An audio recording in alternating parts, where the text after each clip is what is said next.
Good morning, everybody. Happy holidays. I hope you and your family, friends, and colleagues are continuing to stay safe and healthy as we work together as a community to bring down this third wave of coronavirus cases across King County and protect our healthcare system and our healthcare workers. A special welcome to some of my colleagues who are joining us from around the country today from downtown Milwaukee, Long Beach, and LA. Saw all of you on the registration list. A special welcome to you. It's no secret to this audience that our cities, our downtowns, our great urban places have been deeply impacted by the economic effects of this pandemic. That's certainly true here in downtown Seattle, the first downtown in North America really to feel the effects economically of the coronavirus as we discovered those first cases here in King County in late February and March. We have the dubious distinction of being in this the longest. Our arts and cultural sectors, our small businesses, restaurant, hospitality, retail, has been dealing with those restrictions and economic impacts since early March, when tens of thousands of folks began working from home and working remotely. But as we look ahead, we have some optimism on the horizon as we get closer to vaccine distribution, as we begin to bend this third wave of cases, as we turn the new year. We can begin to think about recovery and rebuilding and what that will look like and how our cities are reimagined and reinvented going forward. And as we do that, we can also reflect on the fact that our cities have always been resilient, that they've always had the ability to adapt, and that they've persevered through previous pandemics over centuries, through economic struggles, and through many significant changes in technology and industrializations. Our cities have always adapted, always been resilient, and always persevered. I think we have some unique questions to ask about the last 11 months and what behaviors and preferences that we've seen take hold during this pandemic. Which ones will last? Which ones will go away? And how will that affect our cities? And that is the topic of today's conversation. We have a great panel of design, development, and real estate experts to share not only their perspective and their predictions, but also some data that they've assembled as well. And to moderate today's conversation is the great Felix Bunnell, our terrific partner in this series. I always appreciate Felix's deep passion and knowledge about our city. And with that, I'll turn it over to you, Felix. Thank you, John. Thank you, Emily. Thank you, everyone, for joining us. Thanks, DSA, for putting on this series. I think this topic of recovery is exactly what everyone needs to hear right about now. I'm glad John mentioned this notion of resiliency, because you can look back into the past to the panic of 1893, the Great Depression, the post-World War II period, even the Great Recession of 12 years ago. And there's remarkable tales of resiliency that I'm sure will be outdone by what's ahead in the next year or so here in Seattle and around the United States. Now, we do have a terrific panel, as John mentioned. I want to introduce everybody before we get started. First is Kristen Jensen. She's co-managing director for Seattle office of Gensler. Kristen is a global architecture and design firm. She has 20 years of experience managing commercial development projects in the Northwest region, including community master plans and hotels to urban infill office and mixed use. We also have Rob Nielsen, the executive vice president of JLL. Rob specializes in reducing occupancy costs for companies with leased or owned offices. For the last 14 years, he's represented locally headquartered tenants in lease renewals, expansions, and relocations, opening offices in 8 different states. His clients include tech companies, financial services firms, nonprofits, law firms, insurance companies, and healthcare organizations. And our third panelist is James Wong. He's a co-founder and CEO of Vibrant Cities. They develop multifamily and condominium properties in the urban centers of Seattle and Portland. As CEO, James is responsible for site evaluation, acquisition, development, funding, and banking relations. During the last 18 years of active real estate investing and property management, James has acquired, developed, and managed more than $500 million worth of real estate projects. He currently has 13 projects in development or construction, totaling 1,700 units. I think we'd sort of like to check in with each panelist and kind of start things off. You know, in looking at the current situation here in Seattle and other urban areas, and what your sense of things is, what you're hearing from your clients, what you're hearing from your future clients, what the word on the street is about what the time period ahead looks like in terms of recovery here in Seattle. Kristen, do you want to start us off? Sure. Well, I wish I had that crystal ball. I knew exactly what the time period is, but I would say that our clients and those that I've been connecting with in the community are very optimistic about how we're going to recover, particularly here in the Seattle area. And I know that when I connect with other leaders in our region, our Northwest region of Gensler spans from the San Francisco Bay Area up through Vancouver. We've been very fortunate in Seattle. We've seen just a couple of projects, hit pause during this COVID time as they sort of plan for how they move forward. But, we really have a lot of strength in our local businesses, our tech-based businesses, which is really fortunate. And we, like you said, we have a very resilient community. So I think there's a lot of optimism that when health and safety starts to return, that there is going to be, a surge of activity moving forward.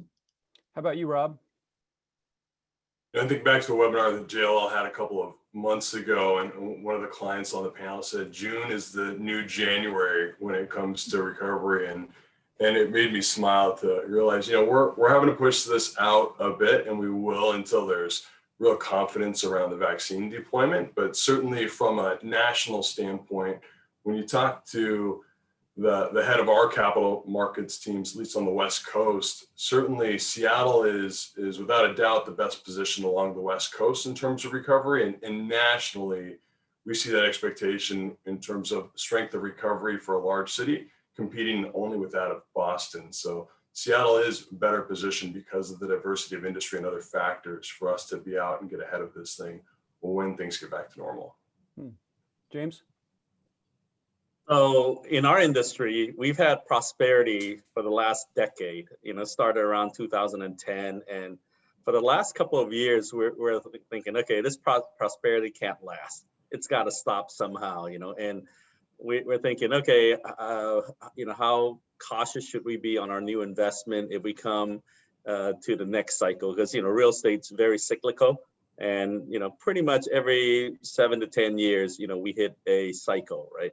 And so we're thinking, what is going to cause this cycle? What is going to cause a downturn? I don't think we all predicted something was going to come, and many of us prepared for it. I don't think many of us thought it was going to be the coronavirus, and that we thought, it might affect some vacant occupancy in hotels and other things, but no one's predicted, 80, 90% drop, right, for the first couple of months of this stuff. So now that, we've gone through it, I think if this is the worst of times, it's tough for a lot of people, but we're surviving through it. And some industries are even thriving through it. So even, though we're going through the worst of times, there's still a lot of hope and optimism for many out there. Now, when I study this, in the last 100 years, the average recession lasts about 15 months. And the average expansion lasts about 45 months. And so, if you say, okay, we've been in a recession for the last 6 months, okay, we're 6 months into an average of 15-month recession. So actually for, I think, a lot of folks in our industry, in the development world, which we're making bets 3 to 5 years in the future, we actually feel pretty good. I feel better today, making an investment today in a new project, because I won't be delivering it in 3 to 5 years than I did last year. Because last year we didn't know when we're going to hit with a nasty economy. Oh, so the pandemic and all the associated economic heartache, that's sort of like reset everything in a way that you couldn't have predicted before the pandemic hit? Yes. Huh. I feel like, we can brace ourselves. Who knows, right? How long is this recession going to be? 15 months? Is it going to be 24 months? It's hard to say, but one thing I am certain is we will bounce back from this, and we will come into a time of expansion. So how long is that going to take? Let's just say it's going to take 15 months to 24 months, right, on average. Well, I feel comfortable making a investment that's going to come to fruition 3 to 5 years. So yeah, that's pretty consistent with other developers we've seen. We're seeing projects come up that are optimistic about the future. They're kind of seeing beyond the current state. For that very reason that you mentioned, James, that it's going to take years to deliver. So let's plan for what that looks like when that time comes, though, and it's likely to look different. And Rob, you mentioned that we vie with Boston, or maybe Boston is slightly a slightly rosier picture in Boston. What is it that specifically makes Seattle so well poised to more quickly recover than these other cities? There continues to be a lot of excitement in terms of investing global capital into our region. And certainly that was one of the headlines a few years ago when we moved from a much more regional landlord ownership type of group and we got more national money, but we're still relatively behind other major cities.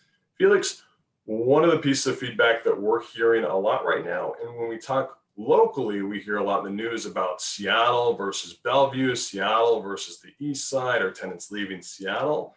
Well, on a national global scale, we're talking about Seattle being a super region.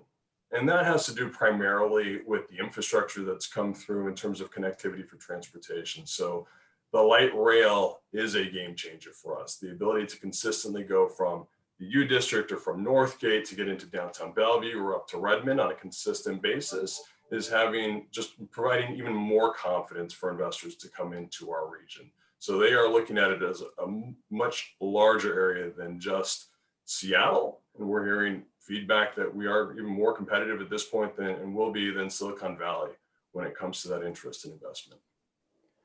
And I mean, a lot of what we're talking about right now is sort of this kind of medium range horizon about, once the pandemic's over and recovery is in full swing. Are there things that we should or could be doing, or that some of your clients or you're doing now in just the immediate short term of December 2020 while the pandemic is sort of still raging to kind of better be prepared for the immediate future?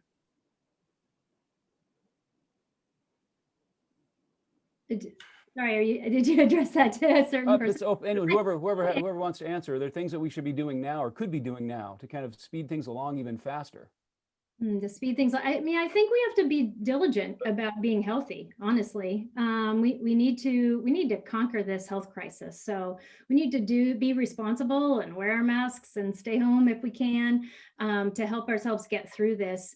But there is a lot of thought about how we re-enter the workplace. We re-enter the businesses and the shopping centers and places with new, health and safety measures. I think there are a lot of things that are being reevaluated and put into place even now as people start to re-enter on a very low occupancy. But then we need to start to prepare for that to get a little more dense. And how do we retain that health and wellness in those spaces going forward? The virus or the vaccine is going to come out, but it's not like it's going to be solved in one day. It's going to take time, and people need to be vaccinated. So how well our community actually embraces it, that also could dictate the time it takes for our recovery. Let me add here. I think right now, I heard about, I haven't been to the mall yet, but my kids and my wife have been to, Bellevue Square and South Center, and they said it's nuts there. Okay, actually, it's almost like there's no pandemic happening, and people are walking around, but people are with face masks and stuff like that. And so I think, and they said in Bellevue Square, in front of every store, there's a line for people waiting to get in. Okay, so that's pretty good sign that people are still spending money this season. However, I think for downtown, because we're talking to the downtown association, I think what we need to do for downtown Seattle is get rid of those boarded up stores. We need to let the city know that downtown is open for business.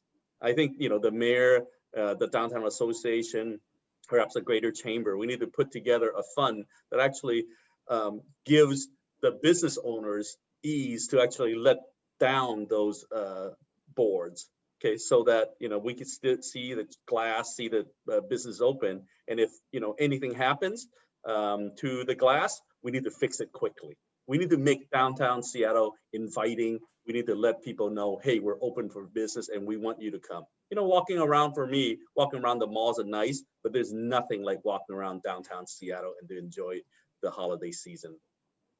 Yeah, I agree with you, James. I think the boards, unfortunately, are a bit of a deterrent. It's concerning when you drive through the city and that's what you see. I think it's important that we provide confidence, though, for those business owners that it will be safe for them to take down those boards. I mean, we've seen some community support that has been great. There have been murals painted on some of those boards to help really amplify the business behind and remind the community that that business is still there. That has been great. But the reality is that, you know, over 2,000 restaurants in Washington state have shut down since March. So when we take those boards down, unfortunately, there are going to be some dark storefronts, and we need to collectively figure out how to fill those and how to activate them. And that's going to take a real partnership between the community, the landlords, and the regulators. The city is going to need to be more flexible in the uses that can go into those spaces so that we really can activate them, so that those streets can then be active again. Just like you mentioned, James, like, you know, we all want to go down there and we want to engage with the spaces and the businesses and the people downtown. So we need to provide the safety and security that goes with that. So what are some ideas for some of those now vacant spaces that are covered with plywood when that plywood comes off? I mean, in terms of activating those spaces, what are you thinking of? What are some specific things that could fill that space? I think this is where we really can engage with the community in a better place, in a better way than we have in the past. And, you know, one of the things we've heard very loudly recently is the need to be more inclusive, that we have not been as inclusive as we can be. And so we need to open it up to community. We need to invite them in. Some of those spaces could be community boardrooms. They could be maker spaces. They could be artist studios. You know, if anybody's been to the city of Austin, you know, every other storefront has music coming out of it. You know, how do we create activity that is different than just a retail store? I mean, right now, even prior to the pandemic, there were retail spaces that were dark. And the reason is because retail cannot be supported in every location, but the zoning code says you need to have it. So we need to be more flexible so that we put retail where retail can survive and thrive. And let's find other active uses for those other storefronts. In the last cycle of you know, office building development in the last 10 years, we've done a really great job of creating better lobbies that engage more with the street, that it become like third places. And I really hope we keep doing that. I will be really worried if we start to retreat back to the little office lobby that has a security desk and an elevator bank. You know, that is not good. We need to keep that permeability, you know, between the street and the insides of our buildings, because that's where we really get activation. It's where we get eyes on the street and we create a safe and engaging and inclusive community.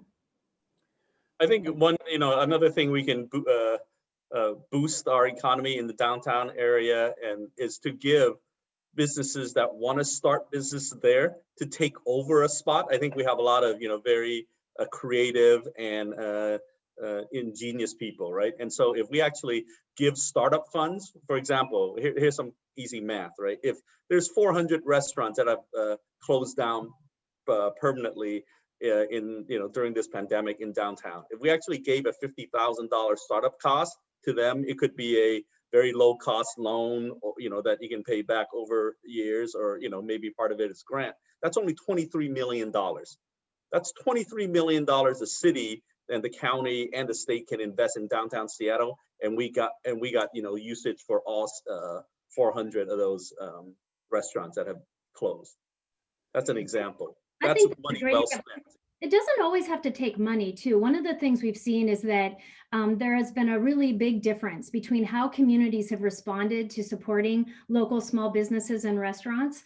And all same with landlords. So I spoke to a friend the other day who owns restaurants throughout the city and has recently had to close the South Lake Union one because there was no opportunity to provide outdoor seating. And yet we're looking at downtown Bellevue where they've closed down the parking strip and opened up the sidewalks and parking strips for outdoor dining. And that area is very active. So, some are leaning in and others are being more restrictive. one of the East Side restaurateurs that's a friend of mine said he's in two different office building developments, and one landlord, bent over backwards to help them with curbside pickup and outdoor dining, and the other was just very rigid to their rules and guidelines and was not supportive. So we need everyone to lean in and work together to be helpful to keep these businesses thriving. I'll just add here, Felix, that 'cause there's so many interesting ideas that are coming out. My colleague, Ryan Severino, who's JLL's chief economist, I mean, his phrase over the past few months has been, the pandemic is the recession. And what he means by that is that when there wasn't a pandemic, there was no recession. We were seeing real meaningful wage growth. And he also emphasizes how much agency we all have, and in the royal we here, to be able to do the right things, make the right decisions in the short term so that we can get out of this and be much stronger long term. And that's obviously something that I think is a challenge across our country in terms of making all of those good decisions consecutively to help us get out of this thing that much faster. So one sort of design question about like pandemic inspired architecture or pandemic inspired public spaces. Do you think things are going to swing too far one way in terms of creating public spaces or creating entrances to buildings that somehow reflect this need to take people's temperature or somehow otherwise control an out of control virus, like whatever the next virus might be? I'm sure there will be one at some point in the future, but do you foresee a time where we're going to be a little too like virus afraid in some of the design manifestations? I'll note here that I think there's some really interesting things that are happening right now with design. So the most noteworthy example in my mind is the Boren office lofts, which is a Trammell Crow development. I believe they've invested north of $2 million since the start of the pandemic to make it an entirely touchless experience to go from the garage of the building all the way up to your floor. I don't know that I'm as worried about getting too far over the top with that. I don't think we're going to see, nor do landlords want to do temperature checks and whatnot, but to be able to provide a more technology focused experience that allows people to get into and out of their space more efficiently is something that's exciting. And there are a lot of commercial real estate firms, both in terms of service providers and landlords, that are making investments there to make those improvements. In Seattle, although going back to Kristen's earlier point, we're fairly unique for being a large city. We are generally very open when it comes to our office buildings. And so a lot of us that will go to a Chicago or other large cities, we're almost surprised when at the front door of the building, we need your ID, I need to know who you're going to meet, what time they are. It's not like that, in almost every single building here. So it will be interesting to see if in the future, if landlords decide to put more security at their front. But one of the things that I think is great about the city is how open buildings are in general, and those third places that have been created to help continue that. Yeah, that's a great point, Rob. The touchless technology is amazing. Like, we need to embrace that, and many are already. That's something that's going to protect us for the long run, and it's going to help people's sense of confidence of entering spaces. But I hope you're right. Like, I hope that security, that health check that may have to be there day one does not move to the front door. If indeed a tenant has that requirement, you need to check in, like, there are lots of ways to do it. Our company has an app. So before I even leave the house, I need to say where I'm going and answer a few questions about where I've been and what my temperature is, and then it will let me know if it's safe for me to enter and safe for the space for me to be there. So there are lots of technology solutions that can be put in place, but I think we need to be very strategic about our design and how we welcome the public back. Let's pull that back closer to the elevator lobby, maybe, so the lobby can still be as engaging with the front door and the street as it has ever been. And Kristen, you've talked a little bit before about healthy design, and I think that's sort of what I was trying to get at, was this notion of not going too far over the top, but there might be some actual things that would have been great, pandemic or not, that have been inspired by this, that will come under this notion of healthy design. Yeah, we're seeing a number of things. I mean, we mentioned the touchless technology. Even material selection is really important to your perception of how clean something is. Do you still want to sit in that big fluffy couch in the lobby? I don't know. So, you know, some materials have a better sense of how well they can be cleaned. I also think it's interesting how, you know, in the past we used to be cleaning the spaces at night, and we'd have the housekeeping tiptoeing around so they couldn't be seen. You know what? They're the star of the show right now. Like, I think we want to see them front and center, and we want to feel good that the space is being cleaned and that we are safe, you know, that the space is healthy and safe. And James, do you see anything in any of your projects you're working on? Have things been modified with a pandemic future in mind, or that kind of thing? Absolutely, absolutely. So for one of our buildings that we're going to go under construction shortly in Lower Queen Anne, we are actually taking some of our retail space that originally were designed for retail, that we're going to, you know, make it a co-working space for the tenants. We'll have a coffee shop in there, and so it'll be a hybrid of retail and co-working. And then for our newer designs, we're considering how do we fit even for urban apartments, right, where space is, you know, of high value. How do we create small dens so that people can actually work in? Because we think, you know, working from home is going to stay for a certain period. I don't think people are going to, you know, work full time from home, but maybe 1 or 2 days out of the week, they may be working from home, or vice versa from the office. And so we need to create more working from home space. And we're trying to squeeze a, you know, office small den even in, say, 1-bedroom apartments.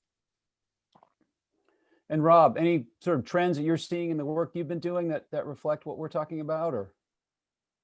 Well, one of the things that I think is interesting that we're not talking about as much in terms of growth right now is co-working and what's happening in the changes in the co-working space. Certainly pre-pandemic levels, the co-working or flexible office space was at about 90% of total occupancy.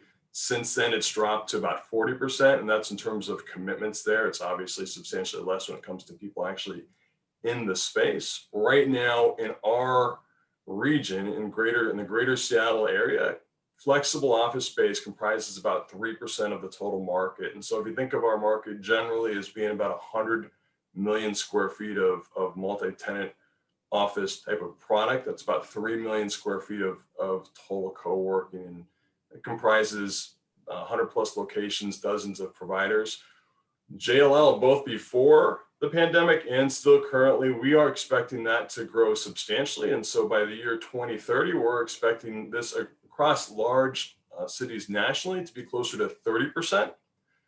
We don't expect that's just going to be, you know, the WeWorks getting back on their feet and their Regis is growing and expanding right now. Where a lot of that growth is going to come from is from landlords. And I know obviously the DSA has a lot of landlords who are members of the DSA, and we are expecting that growth to happen, so much so from landlords going, you know, maybe we'll partner with a third-party provider, but we've got this extra space. Why don't we build this out and provide these shorter term leases to groups that want to be in shorter term? And certainly in general, we expect from a recovery standpoint that co-working is actually going to be even stronger than direct leases in the near term as we get out of the pandemic, because there's still so much uncertainty from tenants in terms of how long they want to take commitments for. Yeah, and I think there's also a, you know, the response from how people want to work. You know, our Gensler Research Institute does a survey every year on the workplace experience. And this year we actually conducted it a number of times prior to the pandemic, early in the pandemic, and then in the fall after people had been experiencing this work from home for a while. And it was interesting to see that fewer than 20% want to work from home full time. Most people, a little over 50%, want some sort of a hybrid model, and almost 30% want to be full-time in the office. But this hybrid model is important, and it's based on where people feel most productive. They absolutely want some time in the office where they can connect with their colleagues and their clients, because that has resonated the most with people, that while this Zoom thing is great, it's not the same as being in person. But they also have recognized that there's been great value to the ability to focus when they're at home, to focus on their work, and to save on the commute time and the commute costs. And then look at the environmental benefits of fewer trips in and out of the city. So, there is some value there. And that, I think, is really going to lead into these co-working spaces as well, because working from home is not ideal for all people. Some are very well set up. And then others, have young children at home, have families that typically occupy that space, or maybe they don't have the technology or even the physical space to set up a desk. So having access to a co-working space, whether it be through a third-party subscription in, also in the city somewhere, or even as an amenity within their building, we're seeing, like James is talking about, we're seeing a lot of clients that are actually designing their own co-working space as an amenity to their multifamily projects in Seattle. I think all of these are really gonna help support people and support that agency that's going to come out of this to work where they're most productive. That hybrid model, though, that doesn't necessarily pencil out for the small businesses, the restaurants and the cleaners and those sort of street level retail businesses that depend on a certain density of residents and people working in the neighborhood. How do we reconcile this sort of working from home and hybrid model that people have come to experience this past year that they hadn't maybe had the chance to experience before, with the sheer number of businesses that depend on those people not being at home or not being in a shared space in their residential unit? I think the point of those numbers, though, is that that the occupancy is not going to go down by a lot. I think it's going to shift, right? There are going to be people. There's always going to be people there. They're just maybe they're working different hours, but really that net decrease is not a huge number. And so while it might be a little bit less, if we can also create a bigger time frame that they're in the city, maybe more people are able to shift their hours so they come in a little later and they work a little later. That's certainly going to help restaurants and businesses after the working hours. Right now in the central business core, not a lot happens after 6 o'clock, right? So if we can change that, if we can create have more people there and give more business to those and support restaurants and businesses during that time frame, that's actually going to expand the opportunities. Yeah, it seems like so a key part of this, and I think James mentioned this earlier, I think you did as well, Kristen. A key part of this is getting people to come back, and staging it and staggering at the time so the businesses are there when the people come back and the people come back when the businesses are there. Standing here in December 2020, it seems a little daunting to try to predict and figure out how best to stage all that and best to do these sort of larger communications campaigns to let people know what's going on downtown and to activate these spaces that might currently be vacant or that might be boarded up right now. How do we summon the leadership? What's the secret sauce for making this all orchestrate together? Whether it's the capital being available, the motivation to do something, the vaccine being widespread. How do we orchestrate this so it's this beautiful symphony of recovery in the near term? Maybe I'll add here. Last night I usually listen to Spotify, and my wife and I were going to the gym last night. Our gym is actually open. But I heard on the radio, I usually listen to Spotify, and I heard on the radio, there was a public announcement from the state about vaccine and how it's safe. I said, I've never heard this before. And my wife goes, oh, I hear it all the time, right? And so I think that's a positive thing. And so I think, if there's money that we can spend, it's spending and teaching people how safe the vaccine is. I used to be on the board of the Group Health Foundation, and we moved in Washington State. We were like the bottom 2 on vaccination, okay, for kids. And then, through the work of our foundation, we actually moved our vaccination up to like number 16 in the States, which is a huge move, right? And so I think education is important, letting people know that vaccines are safe, and that, look, at 95% or 90+% efficacy for the vaccines, that's huge. That's a big thing. And so I think the more the vaccine, the more people feel safe with the vaccine and coming back to work, that's going to be a big recovery. And I can see that happening in Q1 of 2021, that, that's going to start moving for us. And then safety, okay, people feeling safe to go around the streets. I see on the chat box that someone talked about the homeless issue and some of the, just feeling safe walking around. I think I totally do not believe in, defunding the police. I think that's actually a bad policy. In times like this, we need to have people feel safe. And so there's research and study that shows that if people see police walking around, and even if they see a police car parked on the street, actually crime and potential crime goes down. And so, health safety, public safety, okay, and clean streets, I think that's going to, help towards the recovery. Yeah, I mean, you mentioned the homelessness and the safety issue. Have those issues affected your projects, your clients? And have you gotten pushback, or have projects either been changed or gone away because of the realities that existed before the pandemic?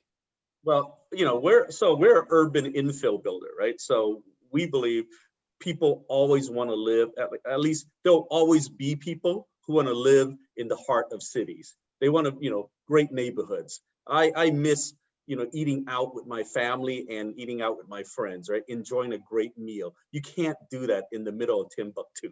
It's actually a little harder, okay?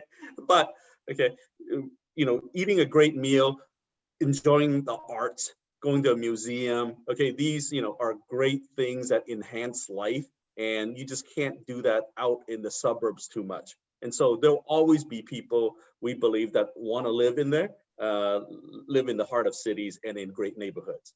And so that's what we invest in, and that's what we believe won't change for, all of mankind. I think the growth of cities. So now the question is, how do we make them safe and inviting to restart that? Okay? It's going to come back, right? What we're trying to do is, how do we squeeze a timeline of them coming back? That's the question we want to solve. Yeah. Certainly so what's the solution? Go ahead, Rob. Well, I'll just jump in here because you asked about the safety and the perception of clients and folks coming into the city around that. And certainly while there are far fewer office space tours now than there were pre-pandemic, I won't forget some of the looks on clients' faces when they'd fly in, especially from New York, and they'd walk through our city and go, my goodness, there's you have a tremendous amount of tents parked all along the city. I think it is certainly important for us to distinguish between the safety in terms of physical safety, in terms of violence and homelessness. Those are two different, somewhat related issues that both need different levels and a lot of support in different ways. But when it comes to those decisions, yes, people are making changes and decisions both in the city itself and then thinking about, well, where else should we consider to go? So I have a client, for example, that has just said, 3rd Avenue, I'm not interested in being down there anymore, right? It's just too much for me to be right along the bus routes with everything going on. We want to move a little bit farther away from that, whether it's up to 6th Avenue or down to Western, or somewhere outside of just that immediate transit corridor for us to get into a spot where employees can feel safer.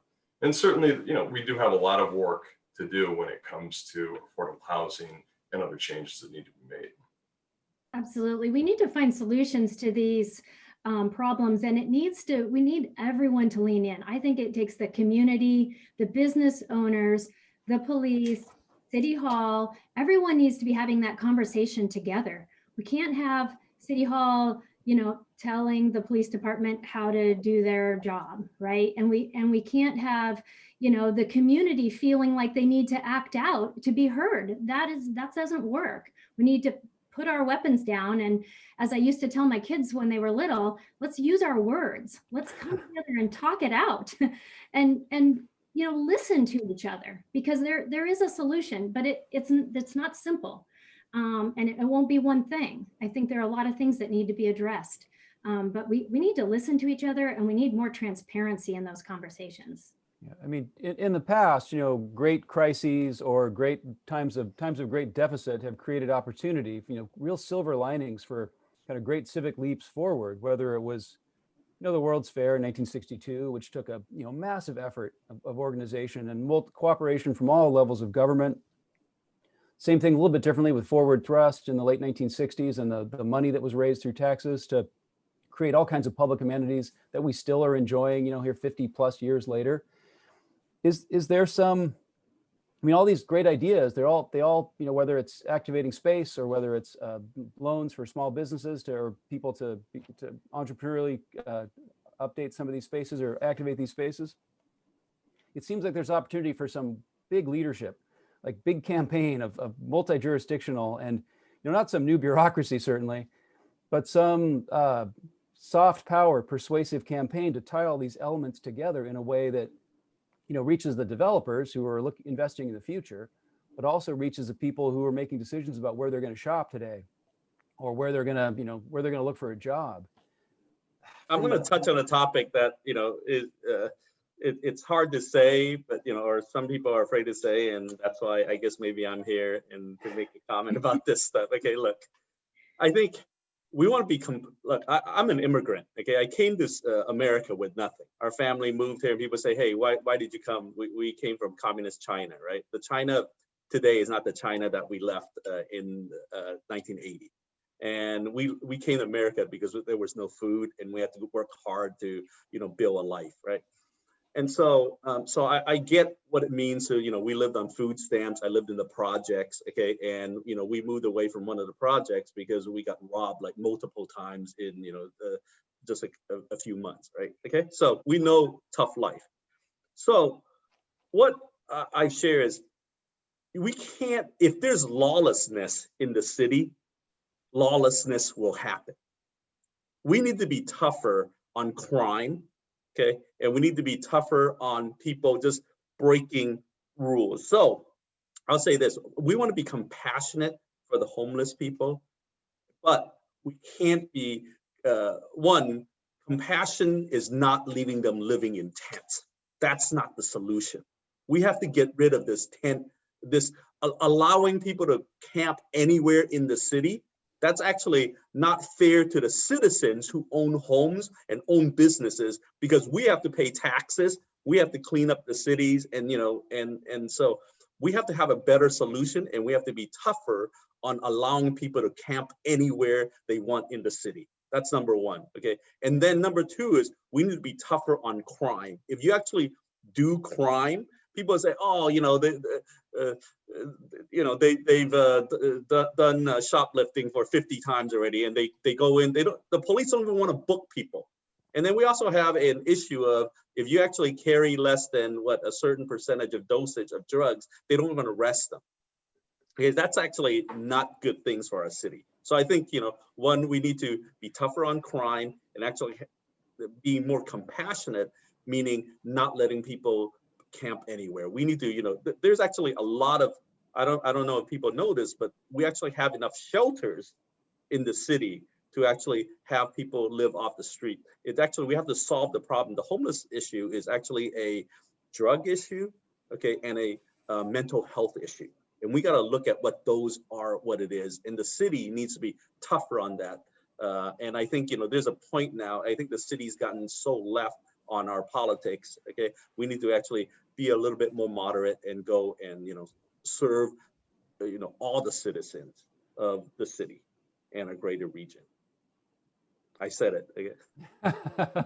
No, it's all connected. I mean, you can't talk only about design and ignore the reality of what's going out on the street. It's all connected. And that's what I was trying to get at with my question, is that there's, it's wonderful to hear there's so much confidence in the development community among investors who are bullish on Seattle's future, which I think is really smart and is obvious. Seattle has always rebounded. We did, by comparison, in the 2008 Great Recession, we did much better than other cities. And we've had the secret sauce here, and there's so many wonderful things about Seattle that keep attracting people and retaining people. How do we take that confidence that the people who know, the people who are putting their money on the line, big money on the line, how do we spread the message of that confidence to the people who may be wavering or may be worried about their safety or maybe worried about their future if they work at a street level retail in downtown? How do we bring everybody along? How do we bring as broad okay, I as want to add possible? something here. Okay, go ahead. Absolutely great question, right? Okay, I think Seattle is doing well despite our politics. Okay, I'm serious. This is a serious, right? Our companies, we're making investments of hundreds of millions of dollars in the city despite the politics. We don't like what's happening with the politics, but just like San Francisco has, you know, almost just as bad, maybe even a worse homeless issue and, you know, their politics. And then, you know, they even also have a 10% state income tax. Their housing's too big. But, you know, okay, right now, San Francisco is not doing well, but previously, right? And I think they'll come back too, okay? But the thing is, Seattle's doing well despite our politics. So that's still going to continue, because I believe that in the next 10 to 15 years, Seattle has room to grow. We say that, oh man, our real estate's so expensive. Our median price house is around $700,000. The average price house in San Francisco is $1.7 million. Okay, and so there's still, and then, you know, our rent's a lot lower, office rent's a lot lower than the Bay Area. And so, you know, we're attracting a lot of people, right, coming. Amazon, thank goodness for New York's, you know, messing up. Okay, HQ2 just moved to Bellevue. So there are 25,000 new high-paying jobs that are coming to Bellevue. Amazon isn't moving out of Seattle. They're just adding to the Seattle area. I think that's a big news, that, or people that have to see it that way. Okay, or that is the truth, right? Amazon owns a lot of their own properties in downtown Seattle. They're not moving. What they're doing is they're adding to the Bellevue and adding to this region. At Facebook bought REI's headquarters. You got Google, you know, buying more land to build more stuff, right? Facebook says they're going to have more employees in the Pacific Northwest, in the Seattle area, than down in the Bay Area in the next 5 years. We have more software engineers by title in the Seattle area than in the Bay Area. So we are right now, we're the second largest technology hub behind Silicon Valley, right? But I think in the next 10 to 15 years, we might be able to get to equilibrium with those guys, okay? And so this is a great region to invest in. Well, the positive, you know, business side of it, you know, is a good thing. We need to be careful that we don't also end up like them, where we have no affordability here, right? That we have a bigger gap between the haves and the have-nots, because that's what this pandemic has done. It has highlighted that, and we need to remember that. You know, there's concern for people leaving, you know, the urban core. And again, back to our research, the Gensler Research Institute does a yearly city pulse survey where we surveyed people in London, Singapore, San Francisco, and New York. And while not Seattle, you can definitely, you know, apply the findings there. And what they learned is that, you know, it was millennials that were most likely to have lost their job during this pandemic and be living paycheck to paycheck. So they're moving to where they can afford things. It's millennials and Gen Xers who have young children at home that suddenly feel cramped because they can't get out. They need more space. But the good news is that there are also people moving into the city because now there's a little more opportunity. Rents have come down a bit because of that. And so now, you know, I understand, and James, you know, you can tell me whether you're experiencing this as well, but a lot of my clients who have multifamily communities in downtown said the occupancy really hasn't dropped. It's just changed. People have moved out and others have moved in. I hope for their sake that this opportunity to live in this urban environment where they obviously want to be continues, and that they're not immediately priced out of it. I think we have to be cautious of that going forward, that we don't turn into the Bay Area. Yeah. Right now, they're feeling it pretty hard. Yeah, and there's a question from the audience. This person says, workforce housing, affordable housing, share trees, pocket parks, outdoor venues for food and music, urban agriculture, walking venues will restore urban life. How does the panel feel about these quality of life investments? Like, you can't disagree with that. That's exactly what we need. I love everything that starts with outdoors, right? That gets us there sooner. And safety, you know, we have a much higher priority now on fresh air. I think those are the spaces we need to convene and bring people together again, to like bring everyone together for this valuable discourse and for engagement as a community. Well, look, you know, most of my life, right, I'm driven, and my success is built on my conviction about something, right? Successful people, if they're convicted about something, they act on it and they're not swayed by the wind. Okay, so what I believe is Seattle's a great area. So one thing I want to make note is today in Seattle, when we talk about the great cities in America, we talk about New York, LA, Chicago, San Francisco, Seattle. We're included in that.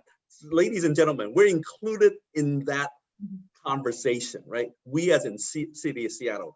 10, 20 years ago, when they talk about big cities in America, Seattle's not even in the conversation. So I think, we want to congratulate everybody, right? Listening and in the city that, you know what, ladies and gentlemen, we made it, okay?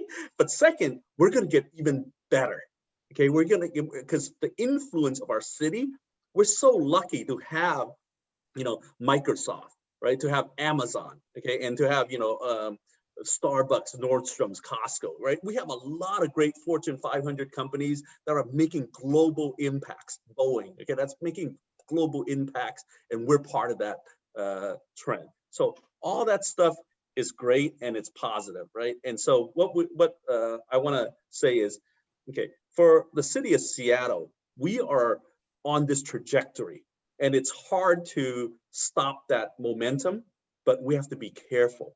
Okay, we have to, like right now, there are people in politics that's making choices for our city that's making it tougher for that growth. What we need to do is stop being against the growth and start helping it grow. I'm going to give an example about workforce housing that you brought up, right? It takes us as developers, and Kristen knows this, why the hell does it take 2.5 years for me to get a permit to build something? Go with the simple supply and demand. The more supply you can create in housing, the lower it's going to cost. If you want to solve the affordability problem, okay, make it easier to create more supplies. It's actually very simple. So that's the conviction I'm talking about, right? Is cities help us by making it easier to create the supply, and actually quit thinking, oh, I'm going to make the most money I can get from the developers. We already pay a lot of fees into affordable housing and stuff, but make it easier, because the more we create the housing we create, the very easy, normally the price is going to go down. Yeah, take all that money that's been collected over the years and use it. Let's get it built. Yeah. Another audience question here. And one is, James, when are you going to run for mayor? Actually, that's a couple of people asked that. But here's a question. What's the incentive for commercial tenants or offices to come back to downtown? Has productivity been decreasing? A few companies I talked to have been saving so much from parking and other office expenses. We've seen a huge drop in terms of overall people in the offices. I mean, the numbers are somewhere between 5% and 15 to 20% in that range. I will get back to, I really believe there's certainly going to be shifts in terms of more flexible work arrangements, which will be a net benefit to a region like ours that does have a lot of congestion. But overall, once we can get that vaccine fully deployed and people engaged, and I don't think that's next month. I mean, we're still several months out from that, but you are going to see much more of a return to normal. There is this very reassuring set of quotes from different large technology company leaders that I'm sure a lot of us office brokers are reassured by, because they all say how much they continue to have office space as a strong position, that they're going to continue to grow their office space footprint. And you're seeing that with those investments. I mean, you've seen these big technology companies like the Googles and all of the big ones out here continue to take on bigger positions. Moreover, we've even seen cap rate compression.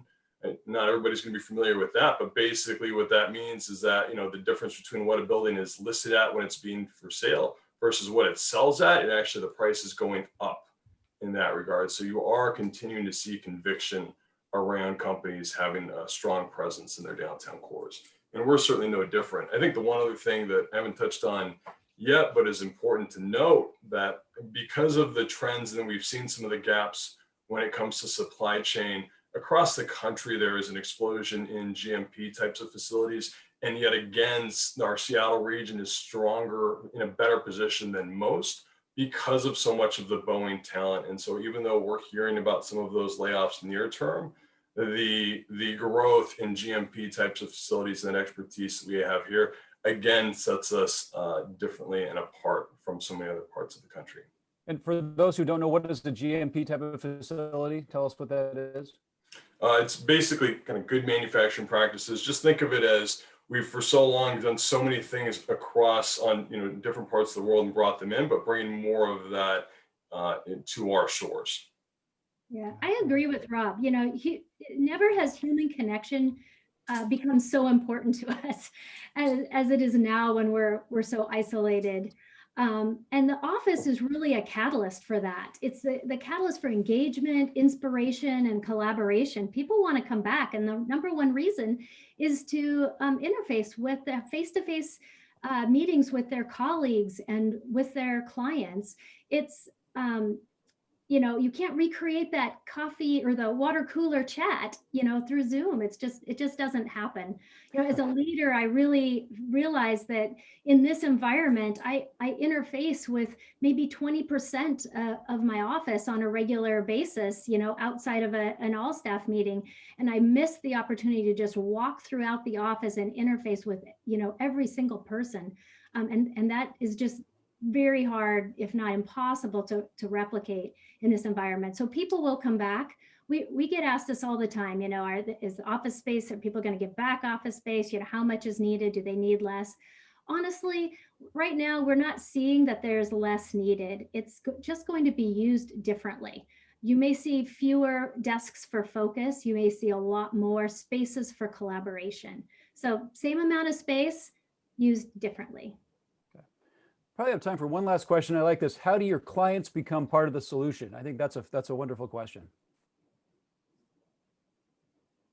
Well, I mean, our clients, developers, users, you know, tenants, I think they are becoming part of the solution because they're all thinking about it. We're working with many of these large tech tenants that Rob listed that are moving ahead. I mean, we're working with them on strategic endeavors to really rethink what the future of the office looks like, what the future of their workforce looks like, and how they're going to support this, you know, some hybrid environment of that. So I think everyone is thinking about it and thinking about how to make it great. For me, I think you know, what the pandemic has done, I think, for society is that, one, I think it proved to a lot of employers that actually work from home can actually work. People can be productive from work from home. Okay, I think that's probably we're forced to do it.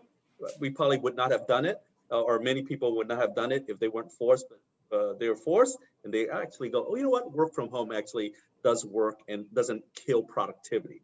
However, I think the second point, though, that people learned from the pandemic is even though I can work from home, I still want to work from the office.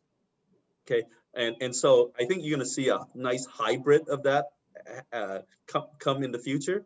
And you know, for our own company, we talked about, okay, how many days do we work from home after the pandemic? How many days do we work from the office? I think that's going to be permanent for our own company. And I think it's going to be permanent for a lot of folks. So then how do you design life, society, communities around, you know, that major issue, right? Rob, are you going to say something? You know, my clients are usually job creators because they're leasing office space. And so everything that goes along with that, from the permits of the space that are creating additional jobs for people to come in and do the electrical work or do the drywall, or you name it, all the way down to having, you know, people in their office and working. I mean, certainly as our city continues to grow and expand, that's what I'm most grateful for. And that's what I ultimately mostly expect from them. And then along the way, to the extent that they want to get involved and get active in the city, I think that's just icing on the proverbial cake. All right, I want to thank everybody for taking part in today's discussion. I love the optimism. I love that so many people are bullish on the future of Seattle and in the near term, which I think is fabulous. I think it's all of our jobs in the coming days and weeks and months to spread that optimism and make sure everyone feels the same way and understands why and what the great opportunities are. Really wonderful conversation. I want to thank John Scholes and Emily Baylor from the Downtown Seattle Association. Thank all the DSA members for taking part, and thank our panelists, Kristen Jensen from Gensler, Rob Nielsen from JLL, and James Wong of Vibrant Cities. Thank you all. Happy holidays. Here's to a much better year in 2021. Happy New Year, everyone. We'll see you in March. We're going to have another series of conversations like this, all about the recovery. Should complement these previous conversations very well. Look forward to joining you then. And in the meantime, Happy New Year, everyone. Thank you so much for joining us today.